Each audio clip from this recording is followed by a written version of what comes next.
Son las 7:30 de la mañana de un martes.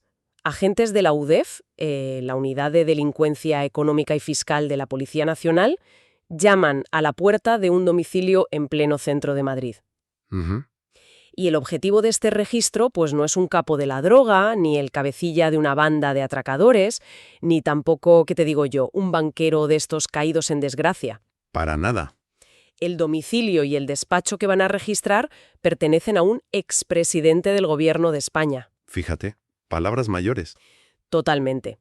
Y bueno, el documento judicial que autoriza esta entrada así de madrugada tiene 53 páginas y es exactamente lo que vamos a desgranar hoy. Eso es. Así que damos la bienvenida a quienes nos escuchan a una nueva inmersión a fondo en nuestros documentos. Una inmersión que hoy tiene mucha miga. Ya lo creo. La misión hoy es entender cómo un rescate a una aerolínea durante la pandemia terminó, presuntamente conectando con facturas fantasma, paraísos fiscales en Dubái y, agárrate, cargamentos de petróleo venezolano.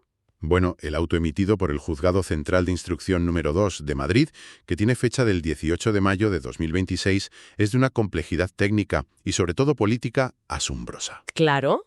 O sea, describe la hipótesis de investigación del magistrado sobre una presunta red de tráfico de influencias, de blanqueo de capitales y organización criminal. Casi nada. Y además sitúa todo esto bajo el liderazgo del expresidente José Luis Rodríguez Zapatero.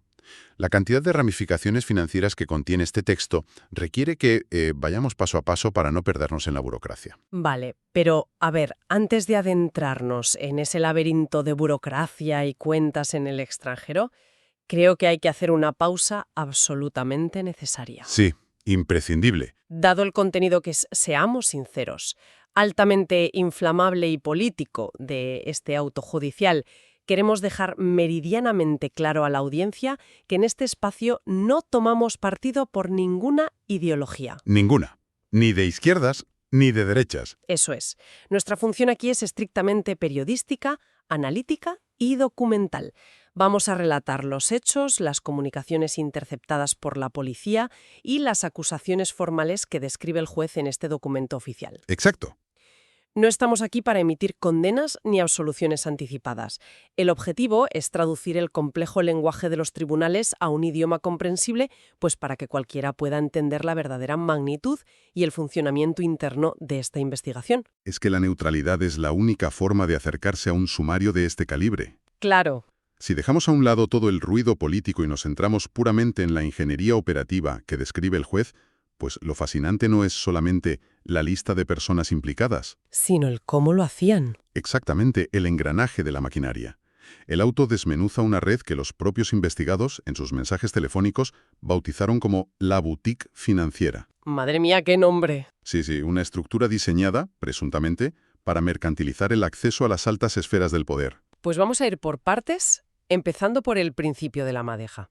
Porque para entender la red hay que empezar por el cliente principal que destapa un poco la caja de los truenos. El caso práctico, digamos. Eso es. El caso que funciona como detonante de toda la investigación es la aerolínea Plus Ultra. Hay que situarse en el contexto. Año 2020. Plena pandemia. Exacto. El mundo entero se paraliza por el COVID-19, los aviones se quedan en tierra y el Gobierno de España crea un fondo de emergencia a través de la SEPI, la Sociedad Estatal de Participaciones Industriales. Ujú. Todo esto para rescatar empresas consideradas estratégicas y evitar el colapso del tejido productivo. Y claro, Plus Ultra pide auxilio y solicita una inyección de 53 millones de euros de dinero público. Pero aquí el relato del juez marca la primera bandera roja gigante de esta historia. Sí, Plus Ultra arrastraba deudas millonarias con la Seguridad Social y con la agencia tributaria que eran previas a la crisis del coronavirus. Espera, previas. O sea, ¿ya debían dinero antes de que el mundo se parara? Exacto. Hablamos de más de 450.000 euros de deuda anterior. ¡Ostras! Con lo cual estaban legalmente descalificados para recibir un solo euro de esas ayudas públicas. El diseño del fondo de la SEPI era muy estricto, por una razón de pura lógica, vamos. Claro, no vas a rescatar a quien ya estaba hundido. Eso es. No se podía usar el dinero de los rescates del COVID para salvar a empresas que ya eran inviables antes de la pandemia. Plus Ultra estaba, sobre el papel, completamente fuera de los parámetros del rescate. Vale. Y es justo ante esa barrera burocrática infranqueable cuando entra en escena esta boutique financiera que comentábamos. Los documentos muestran cómo Rodolfo Reyes, que es directivo y accionista de la aerolínea, contacta con dos intermediarios clave. Que son Julio Martínez Sola y Julio Martínez Martínez. No. Esos mismos. Estos le ofrecen los servicios de un equipo que dicen que es capaz de solucionar su problema con la administración. Y solucionar es una palabra muy educada para lo que dice el documento, porque hay una comunicación interceptada por la policía, citada textualmente en la página 14 del auto, que define a la perfección el nivel de descaro de la operación. Es que esa frase es tremenda. En medio de las negociaciones sobre cómo conseguir que el Estado les dé esos 53 millones saltándose los bloqueos, uno de los directivos de Plus Ultra dice, y cito, como dice un amigo, vamos a follar aunque tengamos que pagar un poquitín. Fíjate el nivel. Es que no hablan de contratar a un bufete de abogados para presentar una apelación o algo así. Hablan abiertamente de pagar un peaje para forzar la maquinaria del Estado. Y ojo, que ese poquitín tenía una tarifa fija y muy bien calculada. Claro, la famosa mordida. Exacto. Los mensajes de WhatsApp intervenidos revelan que la red estableció una comisión a la que llamaban así, sin tapujos, la mordida, que era del 1% sobre el importe total del rescate conseguido. Vale, hagamos números. Si el rescate eran 53 millones... Si la SEPIS aprobaba los 53 millones de euros, la red se embolsaba automáticamente 530.000 euros. A ver, vamos a analizar el concepto de influencia en este punto, haciendo una analogía para que se entienda bien. A ver, dime. Es como si intentas entrar a la zona VIP de una discoteca súper exclusiva. El portero te ha rechazado porque no cumples las normas, pero de repente, pues le pagas a un relaciones públicas que resulta ser el mejor amigo del dueño del local y te abre la puerta. Muy buena comparación. Sí. Pero la duda es, entiendo que las grandes corporaciones contratan a agencias de asuntos públicos, a consultoras y a conseguidores legales para navegar por los ministerios. Es una práctica habitual en cualquier democracia. Claro. Sí, el lobby institucional. Exacto. ¿Dónde traza la línea el juez en este auto para afirmar que esto no es simple lobby profesional y legal, sino un delito flagrante de tráfico de influencias? Pues mira, la frontera entre el lobby y el tráfico de influencias reside básicamente en la transparencia y en la naturaleza de la presión que se ejerce sobre el funcionario. Vale. El lobby regulado y legal se basa en la persuasión técnica. Es decir, una empresa pide una reunión oficial que queda registrada debidamente. Todo en actas y demás. Eso es, y presenta informes técnicos intentando convencer a la administración de que su rescate es beneficioso para la economía general. Sin embargo, lo que detalla el juez Calama aquí es una operativa en la sombra, Ya, claro, la opacidad. diseñada para quebrar la voluntad de la administración usando el peso del poder político. Los investigados garantizaban a la aerolínea el éxito del rescate incluso antes de que se presentara la documentación técnica. Madre mía, iban sobre seguro. Totalmente. En las conversaciones alardean de tener línea directa para presionar a ministros en activo en aquel momento. De hecho, citan específicamente a José Luis Ábalos. Wow. Todo para que la SEPI aprobara el expediente de Plus Ultra, ignorando, y esto es clave, las advertencias de los propios asesores financieros independientes que había contratado el Estado, que ya alertaban del altísimo riesgo de la operación. O sea que el lobby intenta convencer mediante argumentos y la red, según este auto, forzaba la cerradura del erario público mediante llamadas telefónicas desde las altas esferas. Exactamente. Se aseguraban el resultado al margen del sistema. Claro, pero una vez que se fuerza esa cerradura y los 53 millones de euros se ingresan en las cuentas de Plus Ultra, se activa, digamos, la segunda fase del plan, el arte de la factura falsa. El modus operandi logístico. Eso es. La aerolínea tiene que pagar su deuda de 530.000 euros a la red. Pero claro, una empresa auditada que acaba de recibir un rescate estatal, pues no puede ir al banco, sacar $500.000 de euros en efectivo y entregarlo en el maletero de un coche, como en las películas. Obviamente no, saltarían todas las alarmas. Tienen que blanquear ese pago para que parezca un gasto operativo ordinario, completamente inmaculado ante una posible inspección. Y para resolver ese desafío logístico, la UDEF y la ONIF, que es la Oficina Nacional de Investigación del Fraude de la Agencia Tributaria, Sí. desentrañan un entramado societario instrumental de manual, O sea, empresas pantalla. tal cual. La red activa una empresa central llamada Análisis Relevante SL. Esta sociedad empieza a recibir transferencias masivas de fondos por parte de Plus Ultra. ¿Y bajo qué excusa? Pues la justificación documental que diseñan para blindar estos pagos son contratos de, entre comillas, asesoramiento estratégico e internacional. Ya. ¿Y el producto tangible, físico, que la red entregaba a cambio de ese $500,000, resulta que eran informes en PDF. Así es. Archivos de texto enviados por correo electrónico con, fíjate, resúmenes mensuales sobre macroeconomía, geopolítica y mercados internacionales. Pero es que la investigación policial revela que esos informes carecían del más mínimo valor comercial. Al incautar los ordenadores de la trama, los agentes descubren que los documentos estaban prefabricados. ¿Prefabricados? ¿Cómo? Compuestos por corte-pegas de noticias y resúmenes genéricos de Internet que no aportaban ninguna estrategia real ni útil para la viabilidad de una aerolínea. ¡Qué barbaridad! Y aún más incriminatorio, ¿eh? La policía encuentra hojas de cálculo con listas de distribución. O sea, la red cogía el mismo informe genérico sobre economía y lo enviaba masivamente como si fuera una newsletter gratuita de estas de noticias. ¡Madre mía! Y se lo enviaba a diferentes mercantiles que utilizaban para justificar el cobro de miles de euros bajo el mismo concepto de asesoría. Era una tapadera documental vacía de contenido. Pero, a ver, aquí es donde a mí la mecánica del fraude me genera una duda razonable. Porque si yo soy un inspector de Hacienda, analizando los balances anuales de una empresa, y veo que una aerolínea que está al borde de la quiebra le transfiere decenas de miles de euros al mes a otra empresa desconocida, Sí. a cambio de unos PDFs genéricos, ¿cómo es que esto cuela durante años? Y es una gran pregunta. Es que es como si yo le cobro a alguien $500,000 por reenviarle artículos de la Wikipedia. El sistema fiscal debería hacer saltar todas las alarmas en el minuto 1. Pues a ver, te explico por qué no salta ninguna alarma informática automática.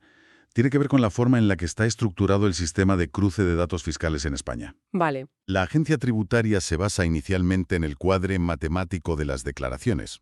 Es decir, si la empresa A declara un gasto deducible de 20.000 euros y aporta una factura con su correspondiente IVA, y la empresa B, en ese mismo trimestre, declara un ingreso de 20.000 euros liquidando ese mismo IVA, pues para los ordenadores de Hacienda la ecuación matemática es simplemente perfecta. Ya, los números cuadran. Claro, el sistema informático no tiene capacidad para, digamos, leer el PDF y valorar si ese servicio de asesoría valía 20.000 euros o no valía nada.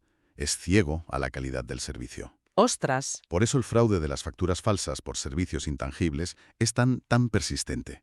Solo se puede desmontar mediante una investigación policial clásica. Tirando del hilo. Eso es, como la de la UDEF en este caso, donde las escuchas telefónicas y el volcado de los discos duros demuestran que el servicio que soporta esa factura matemáticamente perfecta jamás existió. Vale, entiendo.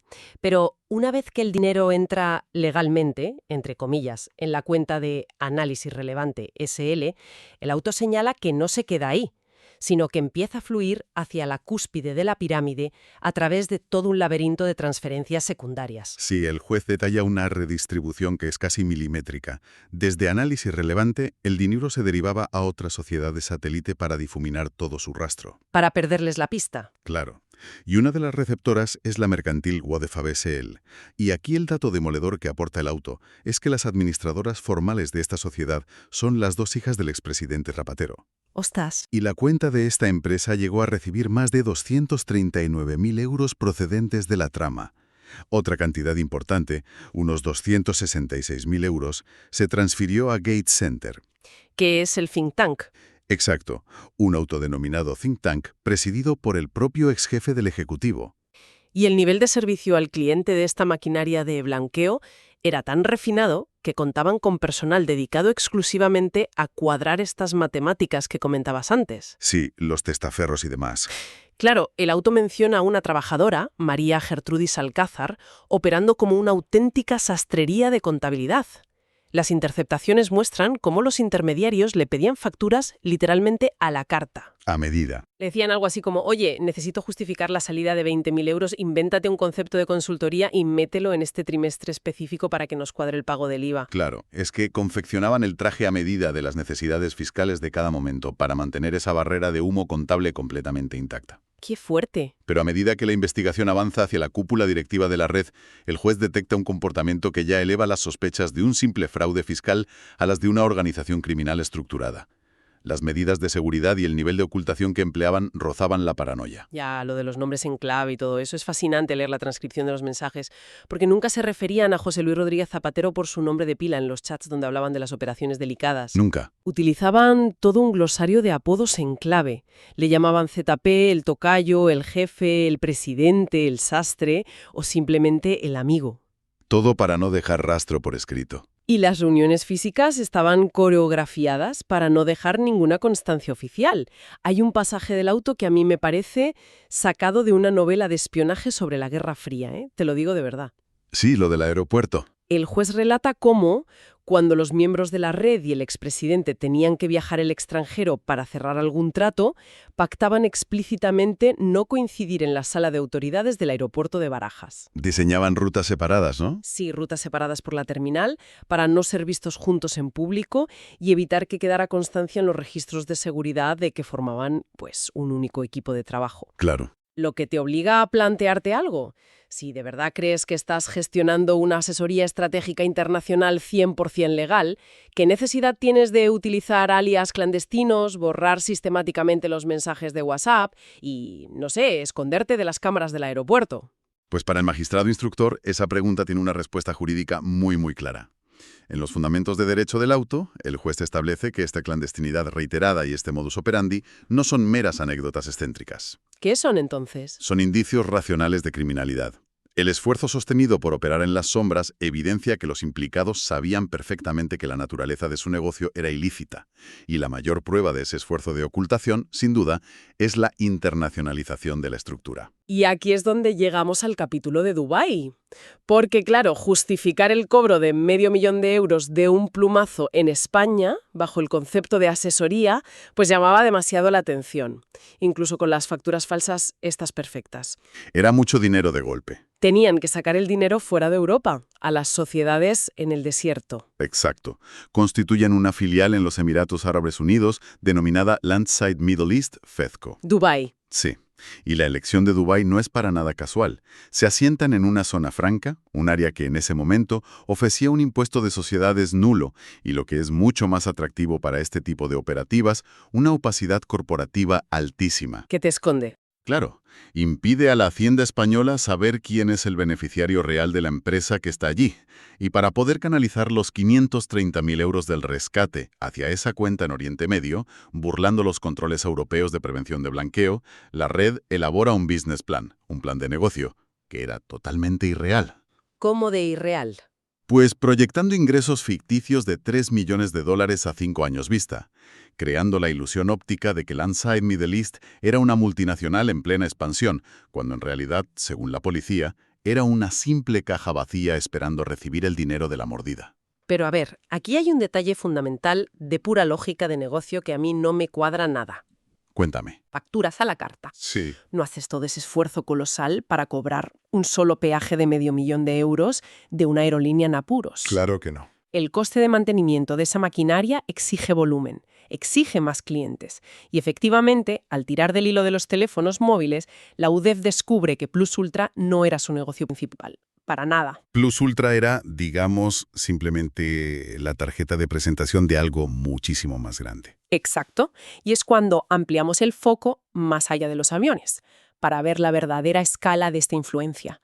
Y entra el petróleo y la geopolítica. Porque la investigación revela que la red operaba una escala geopolítica que iba mucho más allá de influir en unos cuantos ministerios de Madrid. Su verdadero foco de operaciones y donde realmente monetizaban sus contactos era Venezuela. Sí, el auto documenta contactos al más alto nivel gubernamental. Vemos cómo gestionaban permisos de vuelo directamente ante el INAC, el Instituto Nacional de Aeronáutica Civil de Venezuela, demostrando su capacidad para alterar decisiones de la administración en Caracas.